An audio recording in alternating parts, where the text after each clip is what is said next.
Hey single ladies, welcome back.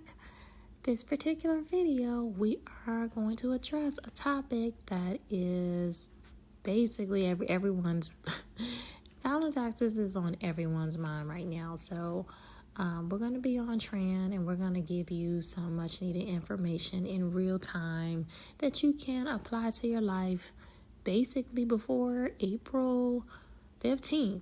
So yeah. Let's go ahead and jump right into it.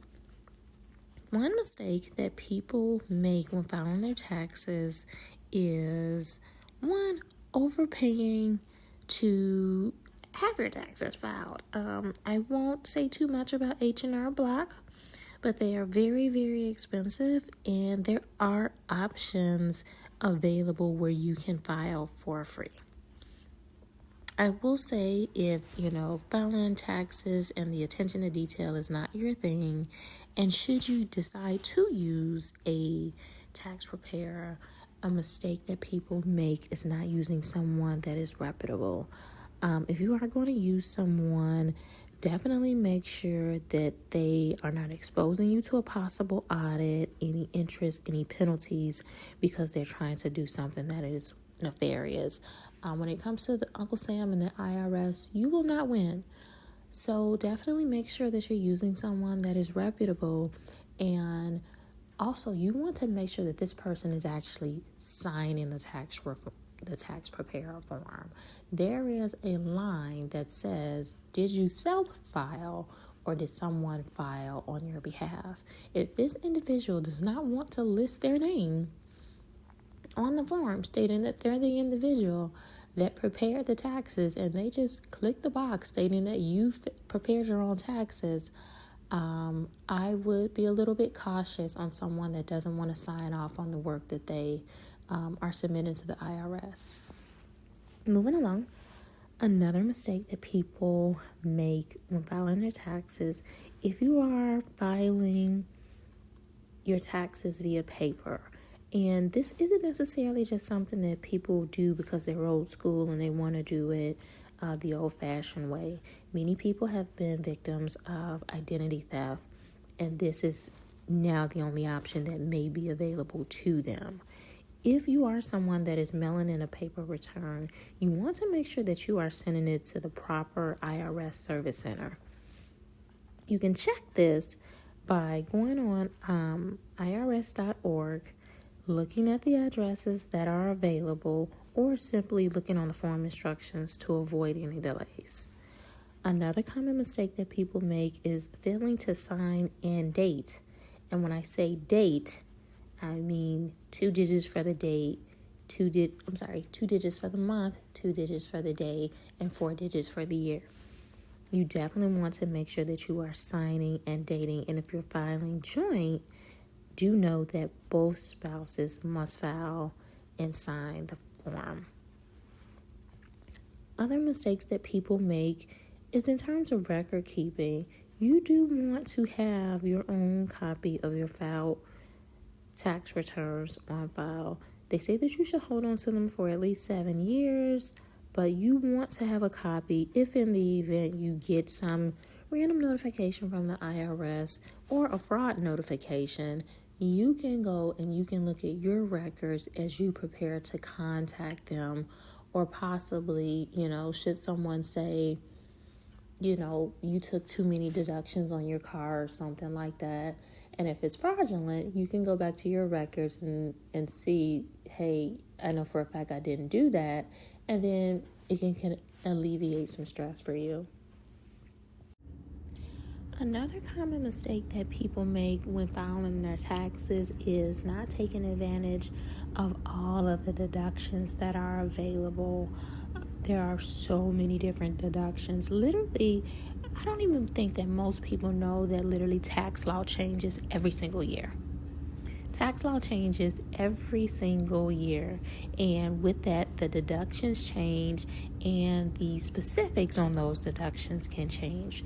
So if you can take a moment to go on the IRS website, again, that's irs.gov, to learn about tax deductions and which ones can be applied to your life and things that you are actually doing that you can take advantage of, that will be highly, highly beneficial to you. Another mistake that people make is having the incorrect routing and account number. If you're choosing to receive your funds electronically, you definitely want to double check that the financial institution's information is accurate. It's a simple mistake, but just take your time, go online. If you don't have a checkbook, make sure that you're using proper accounts.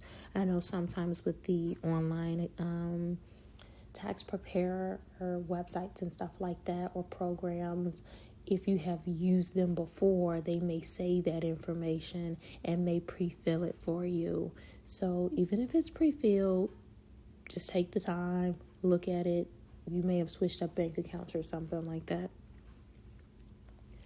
Another mistake that people make is forgetting to include unemployment compensation.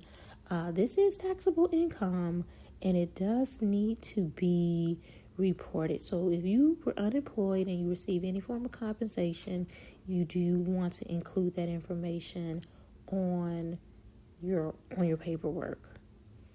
Another thing that people do is they basically fail to report all taxable income. And underreporting income can lead to penalties and interest. Organize your tax records can help you avoid these type of errors, and they can lead to processing delays. You could also find that when you're not reporting these taxable incomes, you may possibly overlook deductions or credits that's related to that income. So let's not fail to report all taxable income. Okay. In addition to that, answering digital asset questions. There are things like if you received or sold or exchanged or disposed of any financial interest in any digital assets within the year, you do want to answer yes on that question on your returns. And typically they will send you paperwork related to that. So let's be sure that we're being 100% accurate in disclosing any digital assets that we may have and report that properly. And let's not be in such a haste to file our taxes where we're not waiting for all of our paperwork to come in. Filing your taxes is more than just when you receive your W-2s. You receive forms related to interest. You receive forms related to, your health insurance. There are a plethora of different forms that you may need in addition to your W-2. So let's not be too hasty. Once we get our W-2, we're just running and we're filing, and then we're possibly forgetting about some things.